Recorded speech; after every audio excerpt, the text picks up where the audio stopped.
So what the rain does is to do what? To clean the earth.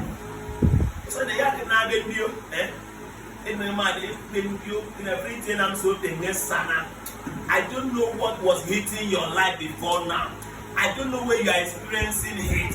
Receive the rain of healing. Amen. Receive the rain of restoration. Amen. Receive the rain of fruitfulness. Amen. Receive the rain of prosperity. Amen. Receive the rain of moving to the next level. Amen. Your life will no longer be stunted. Amen. Your life will no longer be stagnant. Amen. You will move forward. Amen. By the power of the Holy Ghost. Amen. In the mighty name of Jesus.